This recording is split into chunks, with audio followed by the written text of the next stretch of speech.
10th installment in the Saw franchise has just hit cinemas, and here I am with my review for you.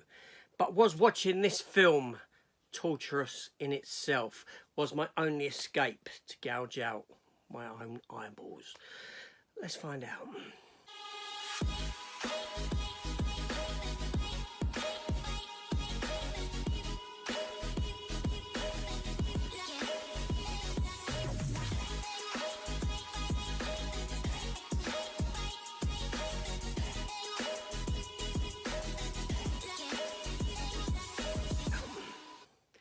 Hello everyone and welcome back to the channel, and welcome to my review for Saw 10, the 2023 18 rated 1 hour and 58 minute runtime 10th edition to the Saw franchise. This film comes at us directed by Kevin Greutert and written by Josh Stolberg and Peter Goldfinger, who previously brought us the 8th and 9th installments, Jigsaw and Spiral respectively. Now this film here is very John Kramer centric. He is front and centre of this film, and this film actually sits between Saws 1 and 2. John Kramer has found out about his brain cancer, and he's going to support groups and this sort of a thing.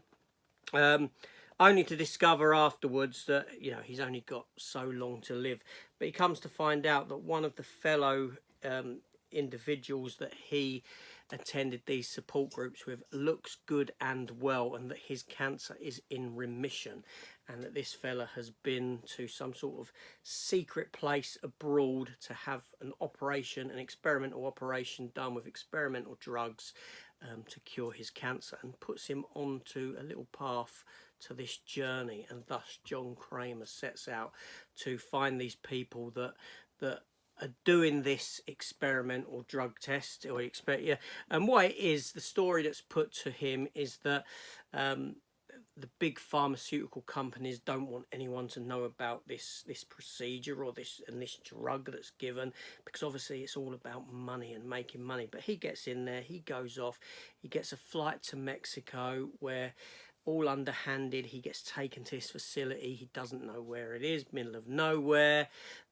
He has dealings with the people there, and he goes in and he has a procedure carried out. And then, like I said, it's all done in secrecy, so he doesn't know the exact location of the place, and where he comes to have his rehabilitation afterwards is in a different place. But he comes to figure out where the place was using his smarts and the sun and a tower, and doing all this mathematics to find himself, to get himself there, only to find out that the place has gone, and that it was all a ruse. It was all a ruse, and basically these individuals are basically big con men. They've done no procedure on him, they've done nothing with him whatsoever, and he then sets out about getting his revenge on these individuals, holding them to account for what they have done, and putting them through the ordeal of some of his traps. Obviously they have the means of getting out of these traps by completing the task at hand, and that is what the story for this film is. I'll go no further into the twists or the turns within the story, but needless to say, it's a violent affair, it's a bloody affair, it is a gruesome affair, like all the other Saw films. This one, like I said, it puts John Kramer, played by Tobin Bell, front and centre, and he's actually your protagonist for this film. The antagonist is played by Siobhan McAdee Lund as Cecilia Peterson. She's the woman who's sort of leading this outfit of these individuals that are doing these experiments and this sort of a thing. The cast is topped up by Shawnee Smith, returning as Amanda Young. She was previously in Saws 2, 3 and 6.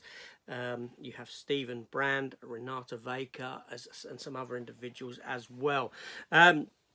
There's a real frenetic energy in the camera work within this film in certain scenes. It's quick, it's flash, it's kind of all over the show, and I don't mean that in a bad way. It's in a very good way. Now, I will say that this film, it intrigued me as it started. I thought, I like what I'm getting, this sort of backstory to John Kramer, a bit more about him and why he does what he's doing and all this sort of thing. I thought that was very good and very intriguing, and it does set him up as a character that you actually care about, and you can get on side with what he's doing and why he's doing what he's doing, although it's wrong. You know, you can see the psychopathic side of him as well. But you're on his side throughout this film, even though you don't agree with his methods, and he puts these people through these torturous, arduous, nasty, violent, bloody, gruesome tasks. And there's a lot of them. Now, the story kind of dips in the middle a bit when he's got the group of people captured, and you're thinking, well, where's this going now? Are we just going to see each of these individuals put through these tasks, shall we say, these machines that he's set up, only for then the sort of story to spring back to life in the third act. It comes back to life in that third act, where we get a twist on stuff. John Kramer himself ends up into one of his own devices, and he has to survive that. And yeah, so this is a strong film. This is a strong film within the mythos of the Saw franchise. It's quite high up there as one of the best entries, I would say, in this overstretched franchise of gore porn. It's a worthy film. I don't know what else to say. I had fun with it. I enjoyed it. I got through the lull in the middle because it peaks again. Peaks at the beginning, peaks at the end. A little bit of a trough in the middle. Like I said, the camera work is frenetic and energetic. The directing is good. The gore is there on the screen if you're a gore hound. It's gruesome. It is bloody. What more do you want from a Saw film other than a decent story? And this gives you that as well.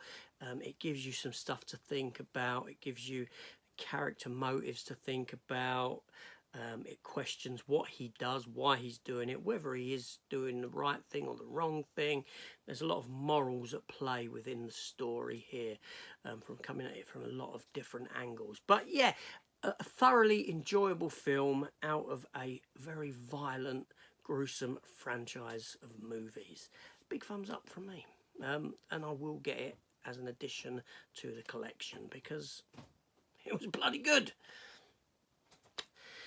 That's it. That's me done. I'll speak to you later. Take care all, and goodbye.